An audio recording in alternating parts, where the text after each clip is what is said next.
बोल. नमस्कार, मी Prasanna Karandikar. TWJ foundation the social reforms या संस्थेच्या सोबत आम्ही अनेक वर्ष चिपळूणमध्ये अनेक कार्यक्रम करतो. भावार्थ ही आमची अशी विंग आहे की जी साहित्य, कला, संस्कृती या त्रिवेणी संगमावरती आम्ही सक्रिय आहोत. त्याच्यातलंच एक पुढचं पाऊल म्हणजे रेडिओ कोकण FM 90.4. 3 वर्ष यंदाच्या 15 ऑगस्टला भावार्थला होणार आहेत आणि त्या निमित्ताने आम्ही चिपळूणमध्ये पहिल्यांदा एक FM चालू करतोय. हे आमचे सहयोगी जाणीवा फाउंडेशन आणि TWJ फाउंडेशन असं एकत्रितरित्या केलेलं कम्युनिटी रेडिओचा हा पहिलाच प्रयोग आहे. आणि त्या निमित्ताने समाजातील विविध घटक म्हणजे सर्व शाळा, कॉलेजेस, गावं आणि सामान्यातल्या सामान्य लोकांपासून समाजातल्या लोकांनी एकत्र येऊन ते चालवलेलं लोकांसाठीचं FM चॅनल अशी त्याच्या मागची संकल्पना आहे. तर त्याला शुभेच्छा देण्यासाठी आज आपण हा छोटा कार्यक्रम आयोजित करतोय. तर लोकमान्य टिळक स्मारक सारख्या एका ऐतिहासिक वास्तूमध्ये आज आपल्याकडे मान्यवर जमलेत. तर आपण पहिल्यांदा लोकमान्य टिळक स्मारकचे कार्यवाह समन्वयक देशपांडे सरांना विनंती करतो की त्यांनी आपल्या शुभेच्छा संस्थांना नेहमीच सहकार्य करत असतं. आजपर्यंत अनेक संस्थांबरोबर आपण कार्यक्रम केले. यावर्षी तर आमची अशी चर्चा झाली की पुढचं संबंध वर्षभर जे सांस्कृतिक कार्यक्रम होतील म्हणजे पुस्तक प्रदर्शन असेल, पुस्तक प्रकाशनाचे कार्यक्रम असतील, व्याख्यान असतील, भावार्थ बरोबर आम्ही घ्यायला तयार आहोत. कारण चांगलं काम असेल त्याला आपण नेहमीच सहकार्य करतो. तर त्यामुळे तुमच्या ह्या जे चॅनल नवीन तयार होतंय त्याचाही आम्हाला चांगला उपयोग होईल. कारण पुढच्या काळात भविष्यात सगळ्यात प्रसिद्धी महत्वाची आहे आणि प्रसिद्धी होणं सगळ्यात गरजेचं असतं. कारण बऱ्याच वेळा असं होतं की अप्रसिद्ध चांगले कार्यक्रम होतात पण अप्रसिद्ध असल्यामुळे तिथे कोणी येत नाही. त्यामुळे भावार्थ आणि लोकमान्य टिळक स्मारक वाचन मंदिर असे आपण जर बरोबर घेतले कार्यक्रम तर नक्की त्याचा चांगला उपयोग होईल. तुमच्या चॅनलचा पण आपल्याला चांगला उपयोग होईल. ही संस्था 160 वर्ष होऊन गेलेली आहे.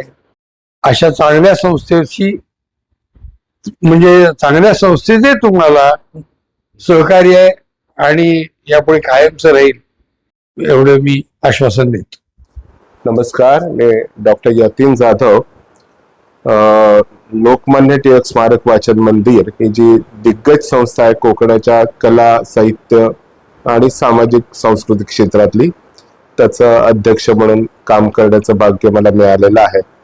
आणि आमचे जे ज्येष्ठ समन्वयक आहेत श्री प्रकाश देशपांडे सर, त्यांच्या मार्गदर्शनाखाली आम्ही सर्व टीम एक दिलाने काम करत असतो.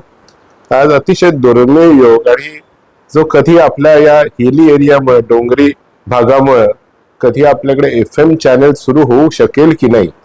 कारण रेडिओ आत्ताच्या काळात सुद्धा विशेषतः FM सारखं जे मॉडेल आहे ते लोकप्रबोधनाचं, लोकरंजनाचं आणि ह्या एकूणच साहित्य असेल किंवा आरोग्य असेल याच्याविषयी ज्या माहिती उपयोगी आहे त्या प्रसाराचं मोठं काम करत आहे. आपल्याला माहिती आहे मुंबई सारख्या मेट्रो शहरांमध्ये जिथे OTT प्लॅटफॉर्म सुद्धा फ्लरिश झालेले आहेत अशा ठिकाणी सुद्धा FMचा एक मोठा रोल आहे.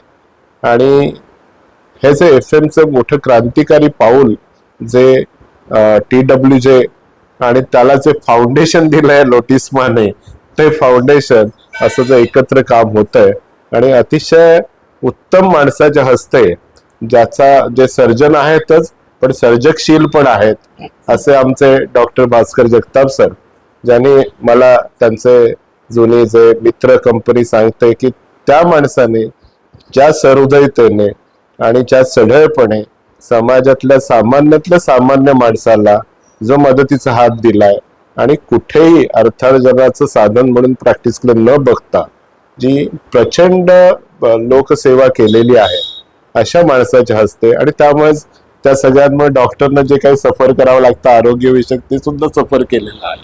अशी ती एकूण त्यांची सफर आहे. अशा माणसाच्या हस्ते आज आपल्याला या चॅनलचं लॉन्चिंग आणि शुभेच्छा करता येते. फॉर्मल कार्यक्रम नंतर होतीलच, पण हा एक शुभ शकून मी या निमित्ताने सांगतो. कारण 2 दिग्गज व्यक्तींच्या हस्ते आणि जे आमचे मित्र आहेत प्रसन्न करंदीकर सर, ज्यांनी लहान वयात फार मोठी मजल मारलेली आहे, या फाउंडेशनचे यांच्या उपस्थितीत आमचे कोकण रत्न पुरस्कार मिळालेले पत्रकार जे सतीश कदम यांच्या उपस्थितीत आणि तानाजी राव ज्यांना मिलिटरीची फार मोठी बॅकग्राऊंड आणि देशसेवेची मोठी बॅकग्राऊंड लाभलेली आहे अशा माणसाची उपस्थिती कार्यक्रम होतोय.